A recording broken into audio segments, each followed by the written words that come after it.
Indian benchmark carnage. तो क्या हुआ आज भारतीय स्टॉक मार्केट में? निफ्टी 50 आज के दिन फॉल किया 0.55%, सेंसेक्स 0.63% फॉल किया, इसलिए मैंने रेड में बनाया हुआ है। बैंक निफ्टी 0.41% ये, और जो असली फॉल हुआ है वो हुआ निफ्टी आईटी में -1.93%, अप्रॉक्सीमेटली 2%। ये मैंने पहले भी आपको बताया, एक बार फिर से भी इसको एक्सप्लेन करेंगे डिटेल में आगे चल के। अब ग्लोबल मैक्रो बैटलफील्ड किस प्रकार से रही? तो जो ग्लोबल बैटलफील्ड्स हैं, ये देखिए आप, सारी की सारी ऑलमोस्ट नेगेटिव थी। US sticky inflation and dollar index at 99, DX by dollar index है, और ये भारतीय इकोनॉमी के लिए तब अच्छा होता है जब ये 90 to 95 के बीच में होता है। इसके ऊपर पूरा व्लॉग मैंने बनाया है, आज मैं डिस्क्रिप्शन में उसको डाल रहा हूँ, एंड स्क्रीन पे आप देखिएगा जाके, आपको DX बाई क्या होता है वो पूरा मैंने कैलकुलेट किया हुआ है, पूरा व्लॉग है इसके ऊपर। तो वो 99.65 है, और ये भारत के लिए नेगेटिव है, और सबसे ज़्यादा नेगेटिव किसके लिए है? भारत की करेंसी के लिए, रुपीस के लिए। मिडिल ईस्ट क्राइसिस बढ़ता जा रहा है। Donald J Trump, you love him, you hate him, but you can't ignore him. Himalayan stock Gurukul की ओर से हमने ये पंक्ति, किसी और ने लिखी थी, हमने ट्रंप साहब के ऊपर इसको चिपकाया हुआ है बेसिकली। तो यू कांट इग्नोर हिम। तो इन्होंने क्या बोल दिया है कि जो गल्फ ऑफ हॉर्मूज है उसको मैं यूएसए की टेरिटरी घोषित कर सकता हूं। पर ये तो दुनिया में 100 बातें बोलते हैं तो उसमें से 99 तो झूठ ही बोलते हैं, तो इन पे भरोसा तो किया नहीं जा सकता, लेकिन 1% कर भी सकते हैं ना। तो उन्होंने वो बोल दिया। ऊपर से जो उनके बहुत क्लोज दोस्त हैं ओमान को इन्होंने बोल दिया कि वी विल बॉम्ब यू। क्यों? क्योंकि ओमान वहां पे चालाकी ये कर रहा था, ओमान किसके साथ मिलके? ईरान के साथ मिलके वो प्लान कर रहे थे क्या लगाने का? हॉर्मूज पे टोल लगाने का, कि जैसे ही जहाज एंटर होंगे तो ईरान टोल लेगा, और जब वो लोडेड होके वापस जाएंगे तो ओमान टोल लेगा। जिस तरह की लीक आई है, तो पाकिस्तान जैसे मीडिया से लीक आई है तो उसका तो भरोसा भी क्या ही करना। अब आइए आप, चाइना का ग्रोथ का जो डाटा है वो गिरा है, और डिफ्लेशन होने की संभावना वहाँ है। तो एक और, लेकिन चाइना का जो पॉजिटिव है, अगर वो स्टिमुलस दे देगा जैसा कि पिछले कल उन्होंने मेटल को दिया, तो मार्केट, ग्लोबल मार्केट को एक बहुत पॉजिटिव न्यूज़ हो सकती है। यूरोप और यूके में क्या हुआ है? Stagnation and IT headwind. तो यूरोप और यूके है वो भी एक नेगेटिव टेरिटरी में जाता, वहाँ पे पहुँच रहा है। एक तो उसके ऊपर दुनिया जहाँ के टैरिफ यूएस लगा रहा है, ऊपर से यूक्रेन और रशिया की वॉर है, उसका मैक्सिमम पैसे जो हैं वो यूरोप और यूके दे रहा है, और ऊपर से क्रूड ऑयल की प्रॉब्लम है। तो ये सारे फैक्टर मिलके, ये सारे, अगर इसको मैं डबल नेगेटिव कहूँ इन दोनों इवेंट्स को, तो ये सिंगल नेगेटिव और ये सिंगल नेगेटिव, 2, 4, 5, 6, तो 6 टाइम नेगेटिव था ग्लोबल मार्केट में। तो मार्केट ने क्या होना था? फॉल तो करना ही था।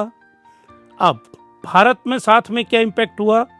सेबी का जो क्लोजिंग ऑक्शन सेशन है, इसको मैं एट लेंथ एक्सप्लेन करूंगा आज आपको, इसका मैं अलग से बना के लेके आया हूं। Prevent last minute volatility manipulation नहीं हो पाई, इस पे इसको एट लेंथ विद एग्जांपल समझाऊंगा आपको। तो ये बुलिश रहा। आरबीआई ने मेंटेन किया है कि वो रेपो रेट 5.25% रखेगा, तो ये न्यूट्रल है, ना ये पॉजिटिव है ना ये नेगेटिव है। जुलाई के CPI inflation, consumer price index, इसकी इन्फ्लेशन कितनी पहुंच गई? 4.45%। और भारत की जो प्लानिंग है, जो नीति आयोग बनाता है, नीति आयोग के अनुसार it must be less than 4%, RBI के अनुसार भी it should be less than 3.5%।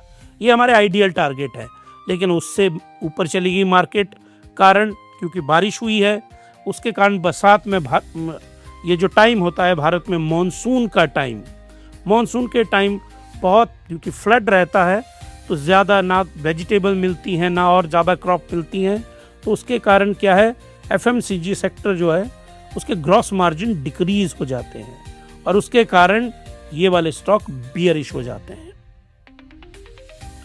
Global market की जो परफॉर्मेंस है वो निकेई 0.74% राइज किया, स्टैंडर्ड एंड पुअर्स गिरा, नेस्डैक 0.32% फॉल किया, हैंग सेंग ये राइज किया। इन दोनों के पीछे राइज करने का रीजन था मेटल स्टिमुलस बाय चाइना, और चाइना ने कल 600 बिलियन युआन का स्टिमुलस पैकेज दिया है मेटल को, जिसके कारण ये बढ़े। और भारत की स्टॉक मार्केट क्योंकि इनको ज़्यादा ट्रैक करती है तो वो मार्केट फॉल की। एफआईआईस और डीआईआईस का ये देखिए आप, 7,600 करोड़ की इंस्टीट्यूशनल वॉर रही। एफआईआईस ने सेल किया 2,535 करोड़, डीआईआईस ने उससे डबल 5,000 करोड़ बाई किया, नहीं तो आज आपकी मार्केट 1.5% फॉल करती। जो मात्र 0.5% फॉल किया ना निफ्टी, वो इतना होना था। और ये पैसे कहाँ से आ रहे हैं, सिस्टमेटिक इन्वेस्टमेंट प्लान जो आप लोग, और भारत की कितनी है ये 32,000 करोड़ रुपए पर मंथ आप लोग, हम लोग पैसा डालते हैं जो स्टॉक मार्केट में जाता है डायरेक्टली या इनडायरेक्टली। सेक्टर रोटेशन का हीट मैप कैसा रहा, ऑटो सेक्टर राइज किया, ये bolt out of the blue आया अचानक से, और एक रीजन इसके पीछे जो 5.25% रखा इन्होंने, इसको हल्का सा पॉजिटिव माना गया। फार्मा 0.08% लगभग ना के बराबर लेकिन ग्रीन में रहा, मेटल नेगेटिव में रही, और इसमें आज हुई है प्रॉफिट बुकिंग हुई है मेटल के अंदर क्लियरली। एफएमसीजी मॉनसून के कारण और सीपीआई का डाटा 4.45% आया, तो इसने ये किसमें रहा, नेगेटिव में। पीएसयू बैंक, इनके नेट इंटरेस्ट मार्जिन बहुत ही नेगेटिव आ रहे हैं, तो ये फॉल किया। आईटी रुपया वीक हो रहा है, क्रूड बढ़ रहा है, इंटरेस्ट रेट यूएस में कम नहीं हो रहे हैं, डीएक्स बाई डॉलर इंडेक्स लगभग 100 के करीब है, मतलब सारे फैक्टर आईटी के लिए क्या है, नेगेटिव है। और यूरोप और यूके, वहाँ भी आईटी नेगेटिव में है, क्योंकि भारत की कंपनीज यूके की कंपनीज को और ईयू की कंपनीज का एक बैक एंड ऑफिस है, अगर यही नेगेटिव है तो बैक एंड ऑफिस तो नेगेटिव होगा ही होगा। तो इसीलिए आईटी सेक्टर बहुत ही बुरी स्थिति के अंदर है। एडवांस टू डिक्लाइन रेशो 0.75 बिल्कुल ठीक रही है, क्योंकि गिरने वाले स्टॉक 1747 और राइज करने वाले स्टॉक 1309, तो ये गैप साफ नजर आ रहा था। और मार्केट की रेशो 0.75% रही, ज़्यादा स्टॉक गिरे। अब टॉप स्टॉक मूवर्स कौन रहे, एक्सिस बैंक राइज किया है, और ये आज हमने एक लॉन्ग में जो ट्रेड सेटअप है, जो आप बाई कर सकते हैं कुछ एक दिनों के लिए और प्रॉफिट कमा सकते हैं, वो एक्सिस बैंक है। कारण नेट इंटरेस्ट मार्जिन 28% के करीब दिया है इसने, 15% से ऊपर एक्सीलेंट माना जाता है, तो ये डबल एक्सीलेंट हुआ और मार्केट जो है इसको बाई कर रही है। मैक्स हेल्थ केयर बहुत अच्छे रिजल्ट दिए इसने, ये राइज किया। M&M रूरल डिमांड बढ़ रही है, ऐसी रिपोर्ट्स आई हैं, और M&M याद रखिएगा ये इम्प्लीमेंट भी बनाती है, ट्रैक्टर्स भी बनाती है, तो उसका भी पॉजिटिव इम्पैक्ट रहा। इन्फोसिस, ये हमारे जो किटी है हिमालयन स्टॉक गुरुकुल का पोर्टफोलियो, हम सबसे ज़्यादा हमारी इन्वेस्टमेंट इन्फोसिस में, हम इसको होल्ड कर रहे हैं, और अभी तक हम इसका स्ट्रक्चर देखेंगे, फिर इसकी बाई कॉल देंगे, तो आप लोग भी बाई कर सकते हैं।